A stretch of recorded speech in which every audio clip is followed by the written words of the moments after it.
Well, thank you very much. This has been an honor. It was a fairly long trip, but worth it. Tremendous things have been accomplished, as you probably noticed. Listened to a lot of wonderful speeches from the heads of a lot of wonderful countries. But I want to thank you for joining us at the conclusion of a highly productive NATO summit in the Netherlands.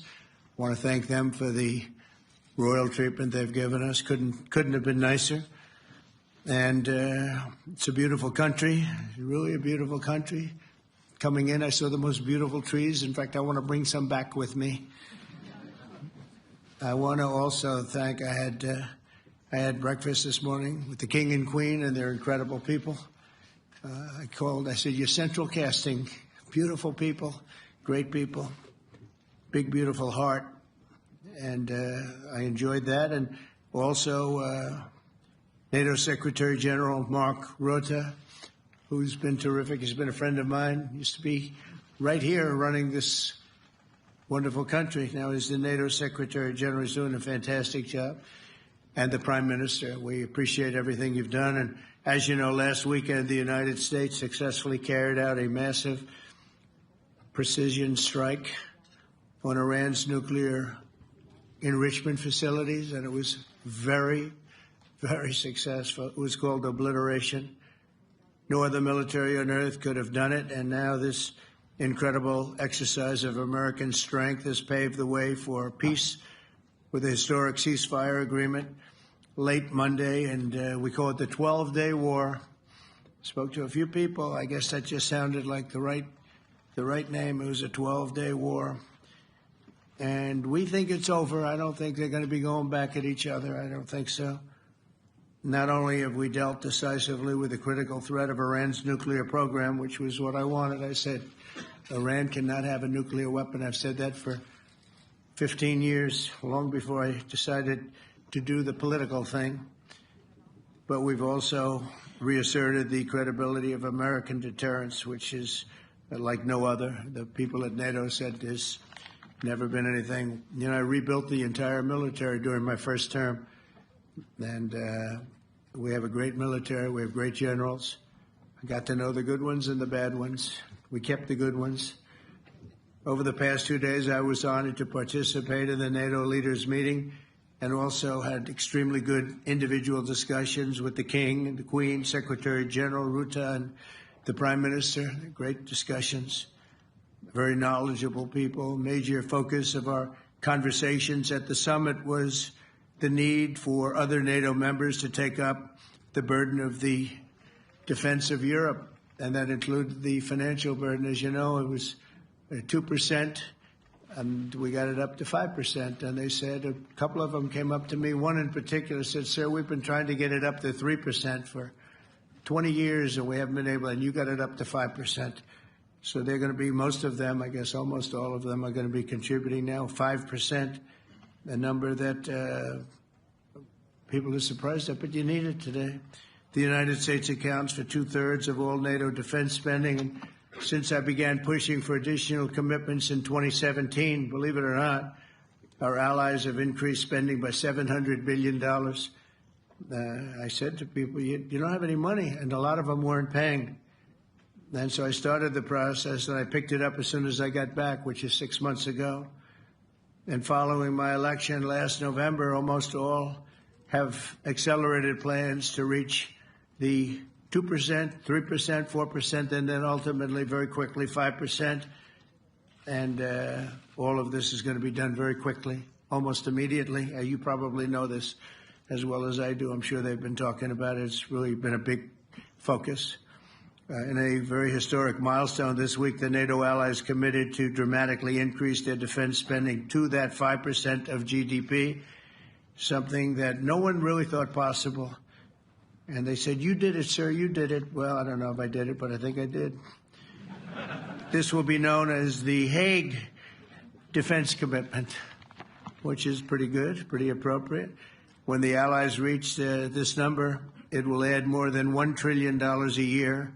Think of that, $1 trillion per year to our common defense. And this is a monument really to victory, but it's a monumental win for the United States, because we were carrying much more than our fair share. It was quite unfair, actually. But this is a big win for Europe and for actually Western civilization. For years, past administrations failed to get most allies to contribute even the 2%. I remember when I came here, we had 4 countries that were up to 2%, and I remember Poland was there. A couple of them were there, and but most of them were. We had 28 at the time. As you know, it's increased a little bit, and they've agreed now to more than double their budgets in all cases. And Europe stepping up to take more responsibility for its security will help prevent future disasters like the horrible situation with Russia and Ukraine, and hopefully we're going to get that solved. Last week they lost 7,000 soldiers, mostly soldiers, but they're also getting hit in Kiev. They're getting hit in some of the towns also. And that means life. Life is disappearing also in the cities and towns. Should have never happened, would have never happened if I was president. I said it 1,000 times, and it never did happen. It's never even thought about. But it's vital that this additional money be spent on very serious military hardware, not bureaucracy, and hopefully that hardware is going to be made in America because we have the best hardware in the world. You saw that where 14 missiles were shot at us the other day. And they were very nice. They gave us warning. They said, we're going to shoot them. Is 1 o'clock okay? They said, it's fine. And everybody was emptied off the base, so they couldn't get hurt except for the gunners. They call them the gunners. And out of 14 high-end missiles that were shot at the base in Qatar, all 14, as you know, were shot down by our equipment. Amazing stuff. Amazing that they can do. It's like shooting a bullet with a bullet. It's the same thing if you think about it. 14 out of 14, and they weren't even that surprised. I said, do you do that well often? They say, we pretty much do, sir. The Ukraine crisis has also highlighted the urgency of rebuilding our defense industrial base, both in the United States and among the allied nations. We cannot afford to be dependent on foreign adversaries for critical minerals. And as you know, we made a deal with Ukraine to take a vast amount of the land they have for minerals. We need it. And once again, I want to thank all of the people in the Netherlands, incredible people. It's a great place. And all of the NATO allies for the tremendous summit that we just had. A letter just came in, and a statement came in from the Atomic Energy Commission of Israel. And I just wanted, this is an official letter, and they're very serious people, as you know. The devastating U.S. strike on Fordo destroyed the site's critical infrastructure and rendered the enrichment facility totally inoperable. It was devastated. We assess that the American strikes on Iran's nuclear facilities has set back Iran's ability to develop nuclear weapons for many years to come. This achievement can continue indefinitely if Iran does not get access to nuclear material, which it won't. It's so sad that that whole thing had to go. But I just want to thank our pilots. You know, they were maligned and treated very bad, demeaned by fake news CNN, which is back there, believe it or not, wasting time, nobody's watching them, so they're just wasting a lot of time, wasting my time. And the New York Times, they put out a story that, well, maybe they were hit, but it wasn't bad. Well, it was so bad that they ended the war. It ended the war. Somebody said in a certain way, you know, that it was so devastating, actually. If you look at Hiroshima, if you look at Nagasaki, you know, that ended a war, too. This ended a war in a different way, but it was so devastating. Also, they have, out of Dubai, just came that Iran's foreign ministry spokesman, this is Iran's foreign ministry, says its nuclear installations were very badly damaged by the American strike. So what bothered me about these reports with fake reports put out by the New York Times, failing, I call it the failing New York Times because it's doing terribly. Without me, it would be doing no business at all. But, and by fake news, CNN and MSDNC, all of these terrible people, you know, they have no credibility. You know, when I started, they were at 94% credibility, the media. Now it's at 16%.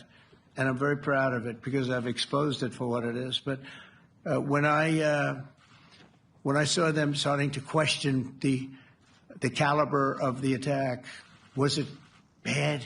Well, it was really bad. It was devastating. They obliterated. In fact, you can't get into the tunnels. They just put that over. That just came out. They can't. There's nothing. There's no way you can even get down. The whole thing is collapsed in a disaster.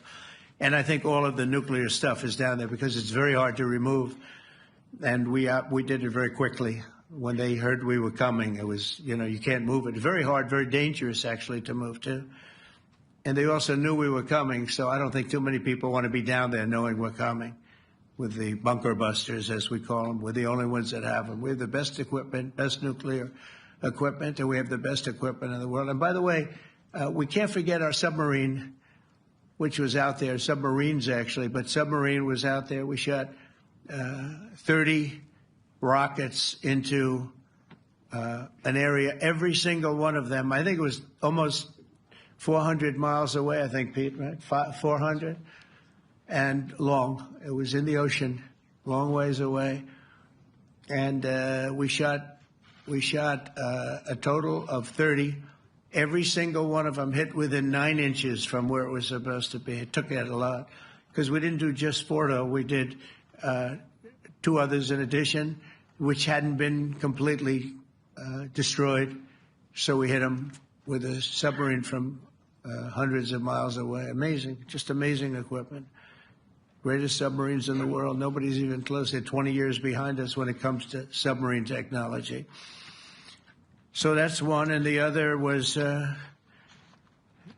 from the Atomic Energy Commission, and they have about 3 or 4 of them now coming in from atomic energy commissions from various places. But the one that we have that just came out, we released it a little while ago, was from the Israeli Atomic Energy Commission, but numerous of them are getting to see the site, and the site has been demolished. And again, we had these brave patriots, these incredible flyers, these people that can fly a plane better than anybody can fly a plane, going into very hostile territory, flying into the territory that has got more missiles and things pointed at it. But it was very stealth. They didn't get to see it. It was dark. That's the amazing thing about the shots. They hit the shots perfectly, and yet it was dead dark. There was no moon. There was no light. It was virtually moonless. It was very dark, and the shots were hit perfectly. But when they get demeaned, and they were very upset about it because they knew how strong it would be. Back in Missouri, the pilots flew about 36 hours, 2 ways, far distance, and in those incredible B-2s. And we then had the F-22s, and we had the F-35s, and we had other planes, and we had, I think, a total of 52 tankers. That means the big tankers, because the refueling was a lot for all of the different planes that we sent.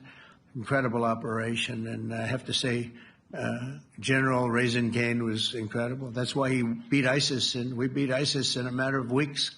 I was told it would take 4 to 5 years. We did it in a few weeks.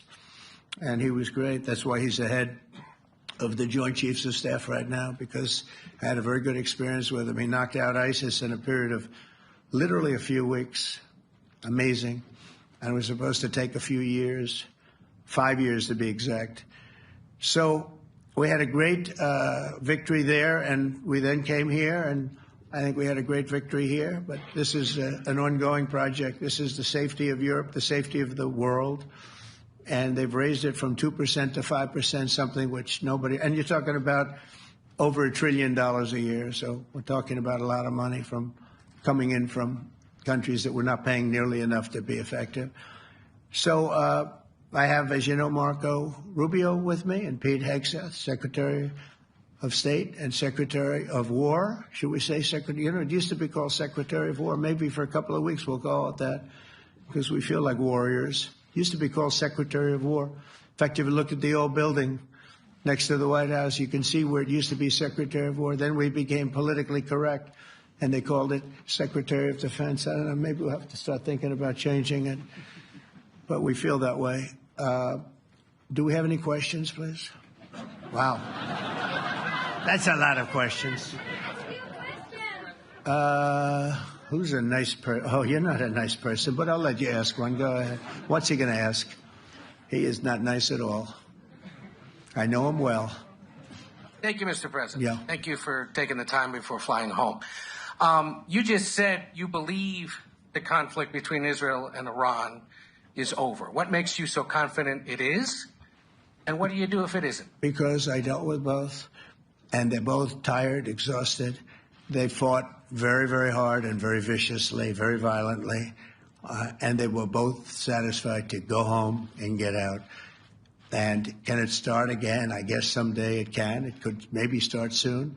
I think a big telltale sign was when, as you know, Iran somewhat, by not much, violated the ceasefire, and Israel had the planes going out that morning, and there were a lot of them, 52 of them.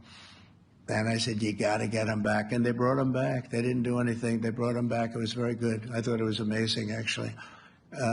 They have fought a hell of a war. They fought very hard. I think the war ended, actually, when we hit the various nuclear sites with the planes. And I just hope you people can give these pilots, these are the best pilots in the world. They're the best shots in the world. They call them shots. That's what they are. And wait a minute. And I just hope you can give them the respect they deserve, because they came home to fake news. And like, oh, gee, there was hardly any damage. The things are decimated.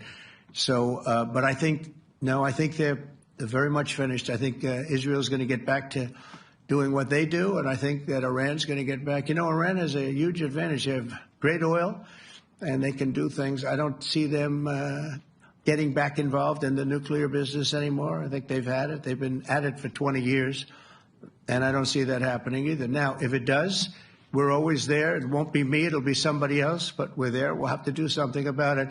Yes, please, go ahead. Go ahead.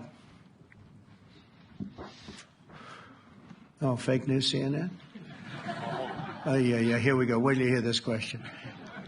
You should really say how great our soldiers and our warriors are. I think everyone appreciates our soldiers and our warriors. I do have two questions for you, Mr. President. You just cited Israeli intelligence on these attacks. Earlier, you said U.S. intelligence was inconclusive. Are you relying on Israeli intelligence for your assessment of the impact of the strikes? No, this is also Iran made the statement.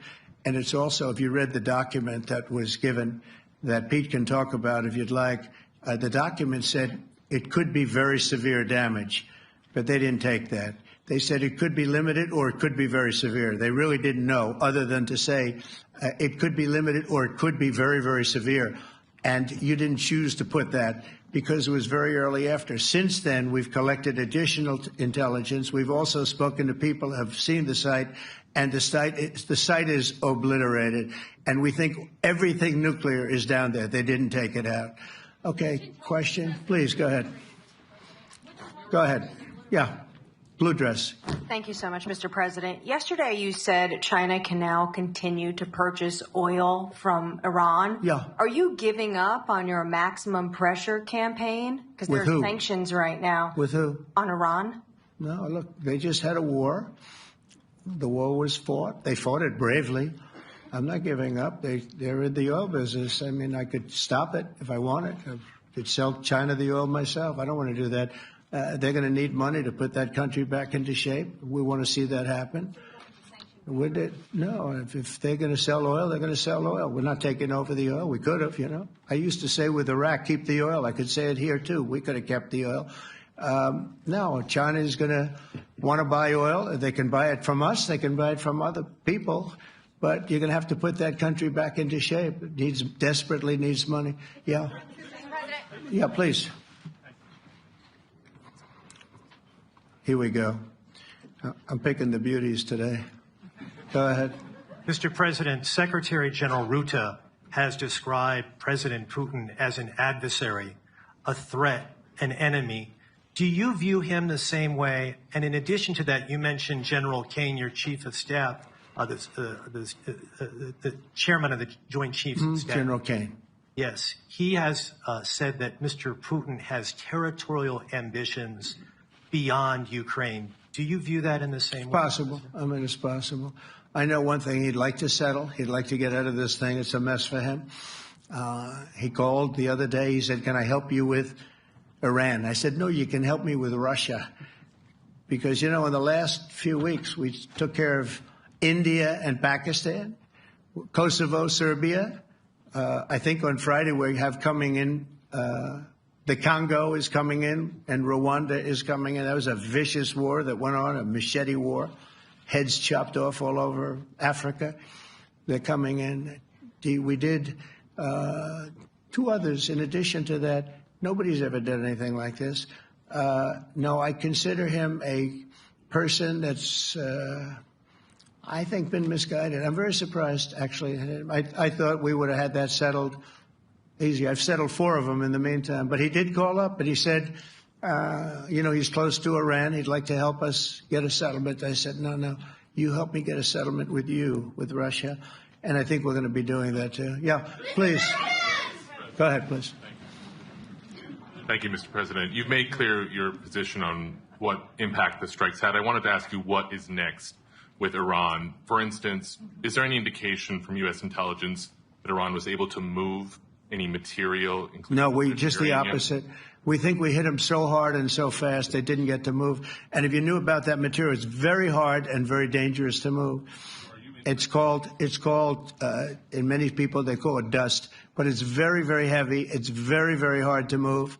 And they were way down. They're 30 stories down. They're literally 30, 35 stories down underground. Do you think we got it all? Oh, yeah, we think we got it. We think it's covered with granite, concrete, and steel.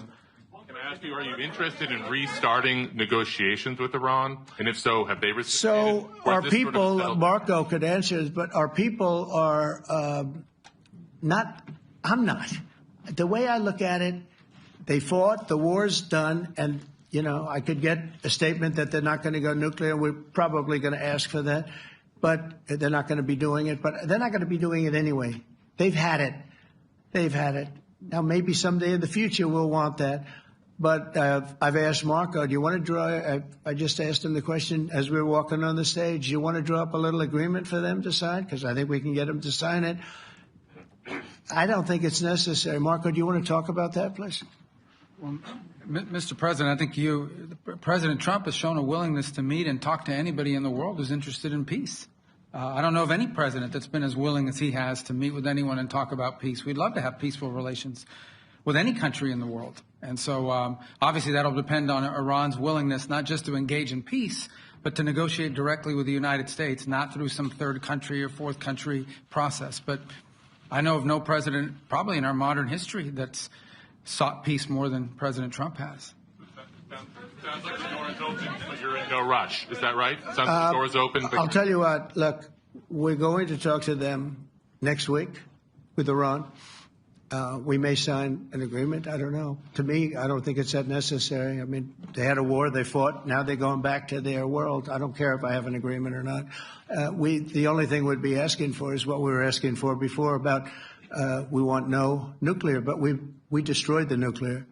In other words, it's destroyed. I said Iran will not have nuclear. Well, we blew it up. It's blown up to kingdom come. And so I don't feel very strongly about it. If we got a document, wouldn't be bad. We're going to meet with them, actually. We're going to meet with them. Yeah. Yeah, go ahead, please. Yes. Mr. President, Netherlands TV, thank you for visiting our country. Good. As I understood, Thank you. I, of course, I'd like to know how you slept last night at the House of the King. Oh, I slept beautifully.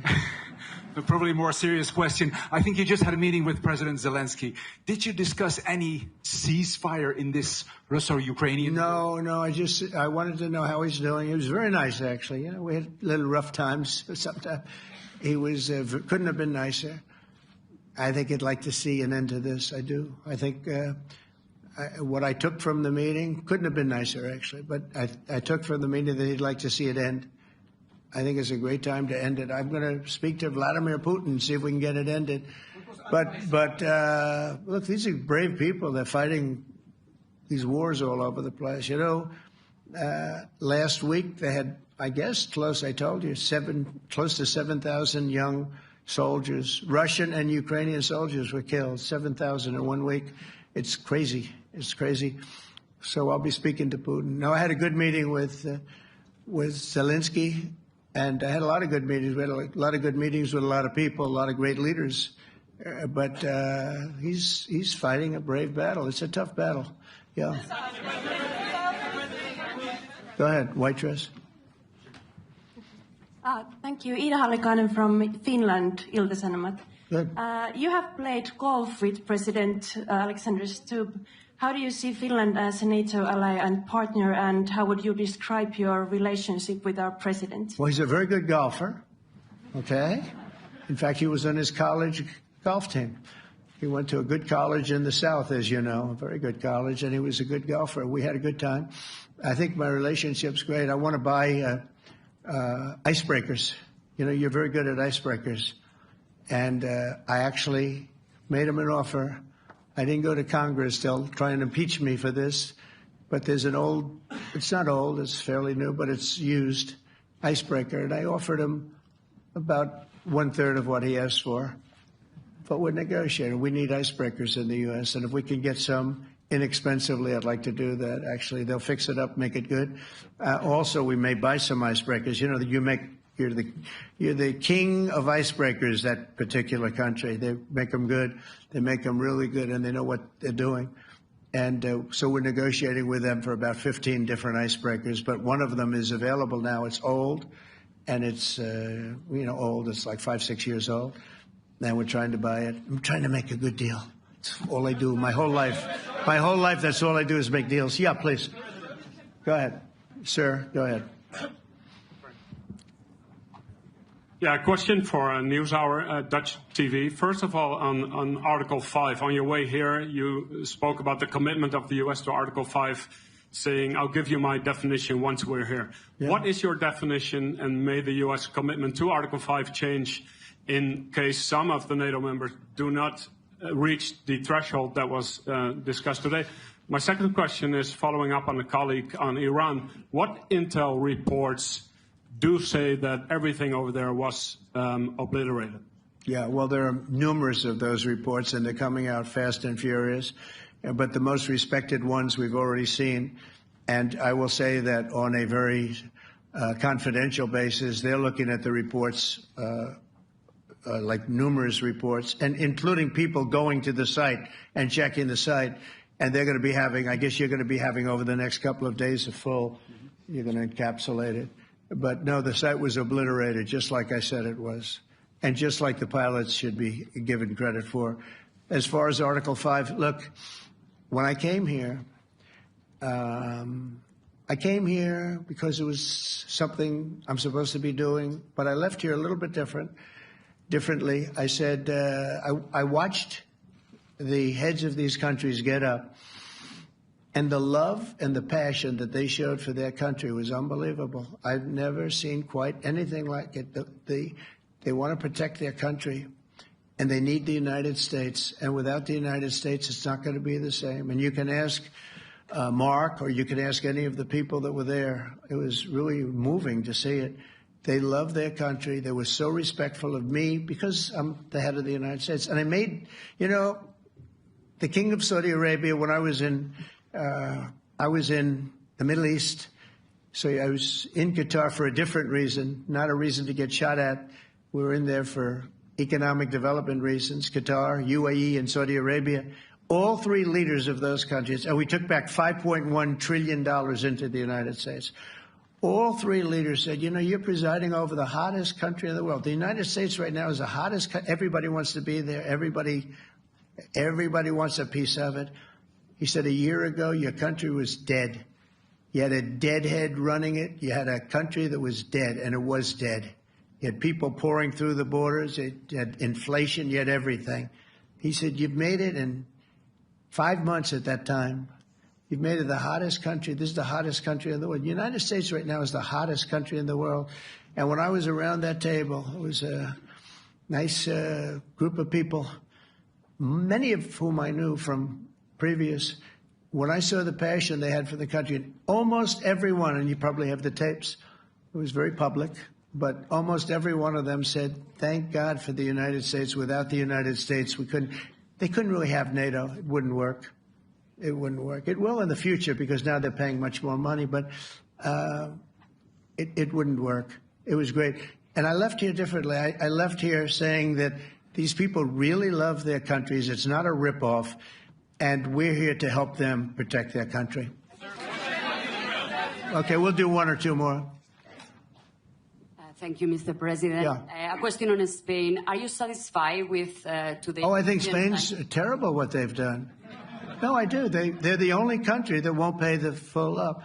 They want to stay at 2%. I think it's terrible. And, you know, they're doing very well. The economy is very well. And that economy could be blown right out of the water with something bad happening. You know, Spain is the only country that... Are you from Spain? Yeah. Good. Congratulations.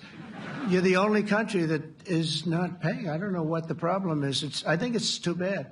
So we'll make it up. You know what we're going to do? We're negotiating with Spain on a trade deal. We're going to make them pay twice as much. And I'm actually serious about that. We're going to make Spain... I like Spain. I have so many people from Spain that it's a great place and they're great people. But Spain is the only country out of all of the countries that refuses to pay. And, you know, so they want a little bit of a free ride. But they'll have to pay it back to us on trade because I'm not going to let that happen. It's unfair. It's unfair to NATO. All right, sir, please. Go ahead, right in the back. Yeah, you, tall one. The tall man. Mr. President, Johannes Petra from Austrian National Television. How are you? You once said that you would end the Ukraine war in 24 hours. You later said you said that sarcastically. Well, of course it was sarcastic. But you've now been in office for 5 months and 5 days. Why have you not been able to end the Ukraine war? Because it's more difficult than people would have any idea. Vladimir Putin has been more difficult. Frankly, I had some problems with Zelensky. You may have read about him. And it's been more difficult than other wars. I mean, look, we just ended a war in 12 days that was simmering for 30 years, frankly. We ended Rwanda and the Congo. It's coming to sign the documents. We've already signed basic documents, but they're coming, I think, to the White House on Friday. We ended Serbia was going to go at it. But maybe the most important of all, India and Pakistan. And that wasn't whether or not they may someday have nukes like we're talking about in the Middle East, like we're talking about with Israel and Iran. This is they have nuclear weapons. I ended that with a series of phone calls on trade. I said, look, if you're going to go fighting each other, it was getting very bad. You know how bad that last attack was. It was really bad. If you're going to go fighting each other, we're not doing any trade deal. No, you have to do a trade deal. I said, we're not doing any trade deal. And in fact, I had the general, who was very impressive. The general from Pakistan was in my office last week. You know, Prime Minister Modi is a great friend of mine. He's a great gentleman. He's a great man. And I got them to reason. I said, we're not doing a trade deal if you're going to fight. And if you're going to fight each other, we're not doing a trade deal. And you know what? They said, no, I want to do the trade deal. We stopped the nuclear war. Go ahead. Go ahead, Jeff. Here's another beauty, Jeff. He's a beauty, all right. Go ahead. Mr. President, to follow up on Ukraine, will the United States contribute any more money to Ukraine's defense this year to the $5 billion that allies are giving? And one question, you had another meeting with the Dutch opposition leader, Mr. Wilders. Can you tell us about that meeting? And are you upset about his anti-Muslim stance? I'm not upset about it. It's just his view. He's unhappy with the way things are going in this country and various countries. He was an opposition leader. And I was asked to meet with the opposition leader by the people that are running. I think they have some deal where if you have a meeting, you're supposed to meet with an opposition leader. I said, that's strange. We don't do that. But I met with I didn't know him. He seemed like a very nice guy, but he's in opposition to the current people, and that was set up by the current people. So I assume when I met with the Prime Minister, you're supposed to meet with the opposition. We'll have to try that sometime in our country. Let's not do it. But I thought he was very good. As far as money going, we'll see what happens. There's a lot of spirit. Look, Vladimir Putin really has to end that war. People are dying at levels that people haven't seen before for a long time. Go ahead. Go ahead. White shirt. Oh, she's all excited. So, BBC News Ukrainian.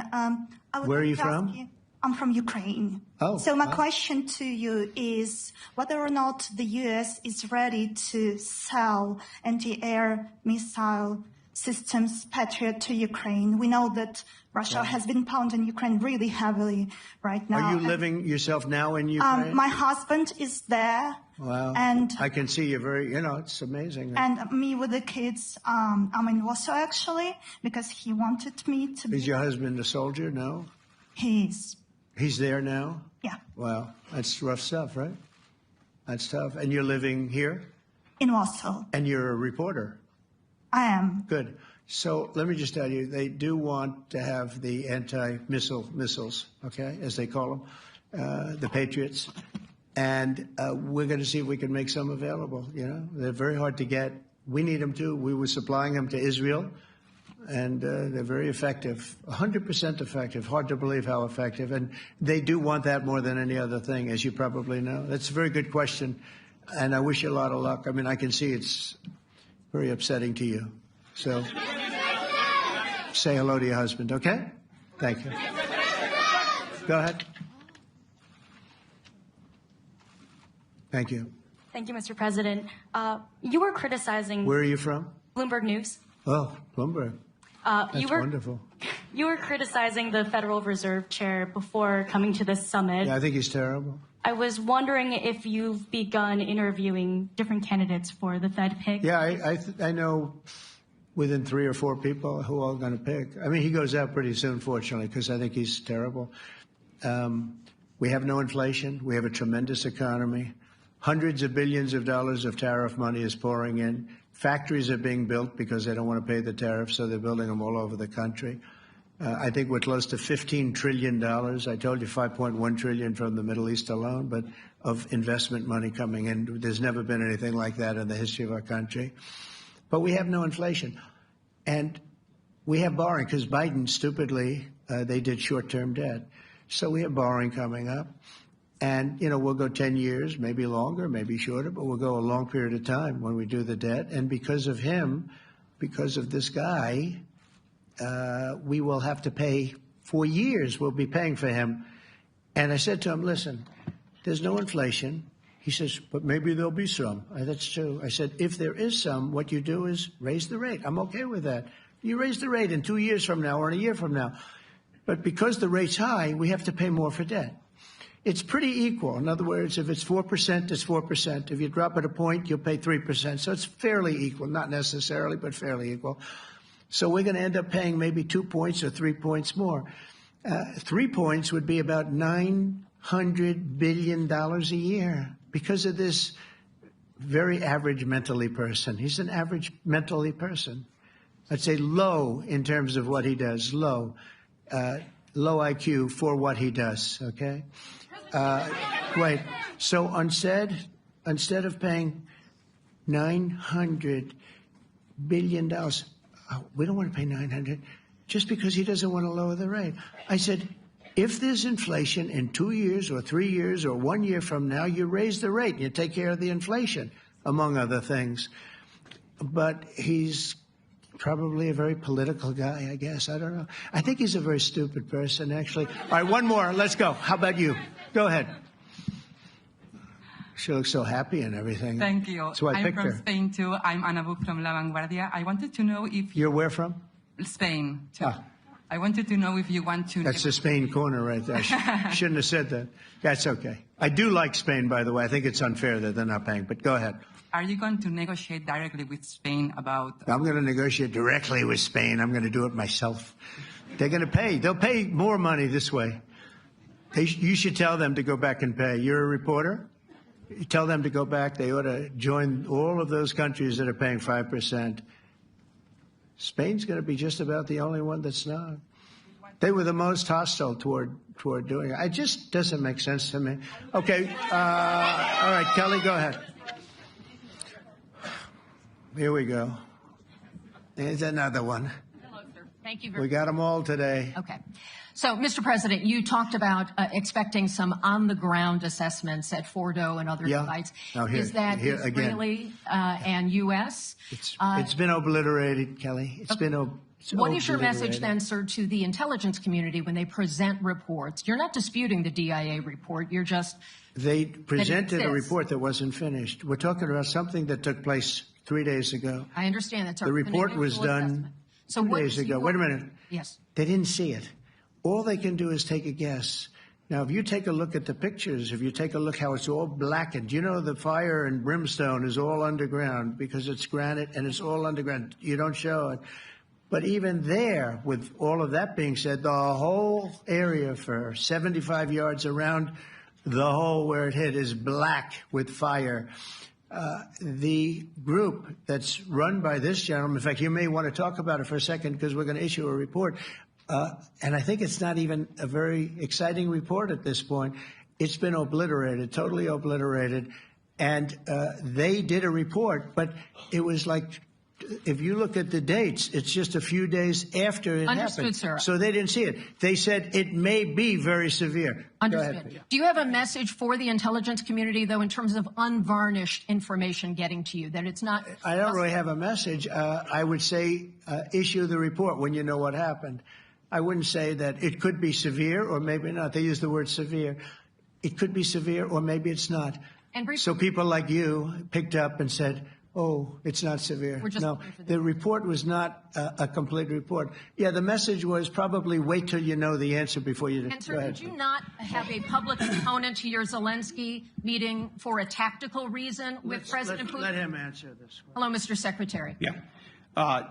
There's a reason the president calls out fake news for what it is.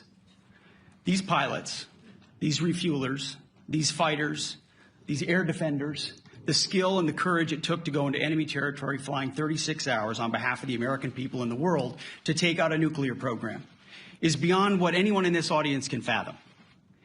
And then the instinct of CNN, the instinct of the New York Times is to try to find a way to spin it for their own political reasons to try to hurt President Trump or our country. They don't care what the troops think. They don't care what the world thinks. They want to spin it to try to make him look bad based on a leak. Of course, we've all seen plenty of leakers. And what do leakers do? They have agendas. And what do? Do they share the whole information or just the part that they want to introduce? And when they introduce that preliminary report that's deemed to be a low assessment, you know what a low assessment means? Low confidence in the data in that report. And why is there low confidence? Because all of the evidence of what was just bombed by 12 30,000-pound bombs is buried under a mountain, devastated and obliterated. So if you want to make an assessment of what happened at Fordo, you better get a big shovel and go really deep because Iran's nuclear program is obliterated. And somebody somewhere is trying to leak something to say, oh, with low confidence, we think maybe it's moderate. Those that dropped the bombs precisely in the right place know exactly what happened when that exploded. And you know who else knows? Iran.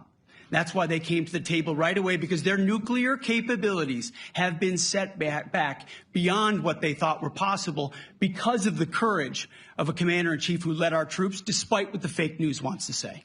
But you're not disputing the report said what it said, even though it was initial. The report said what it said, and it was fine. It was severe, they think, but they had no idea. They shouldn't have issued a report until they did. But we've gotten the information. I think Pete said it better than you can say it.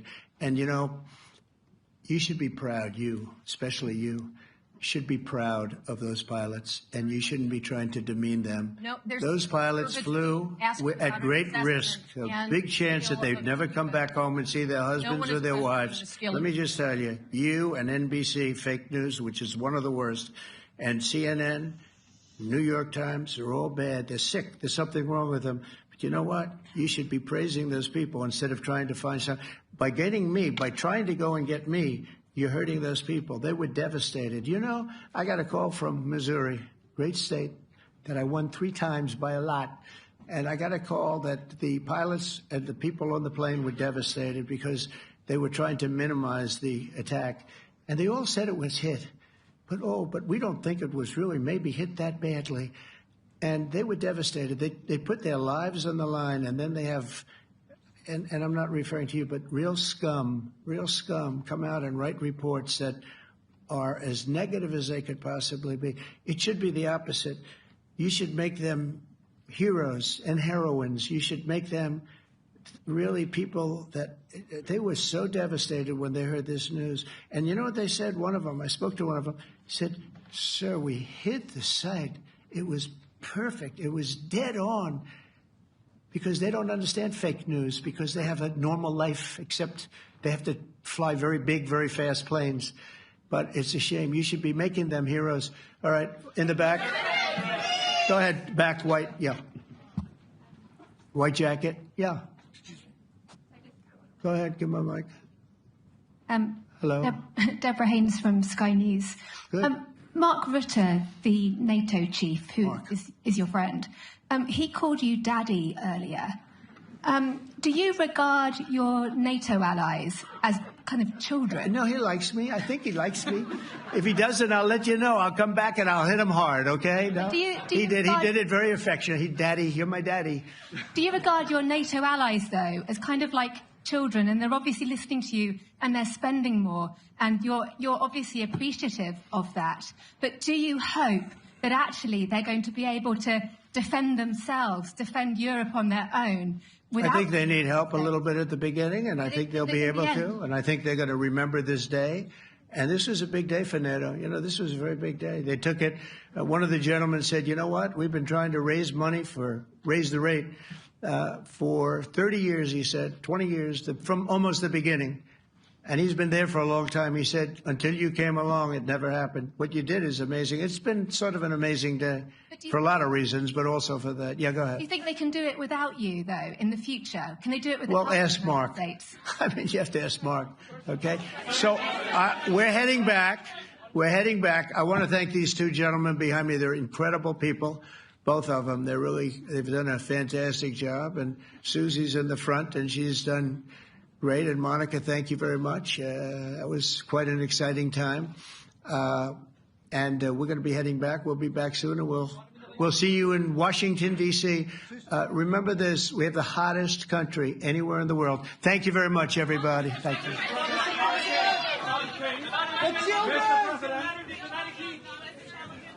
Do you trust American intelligence agencies?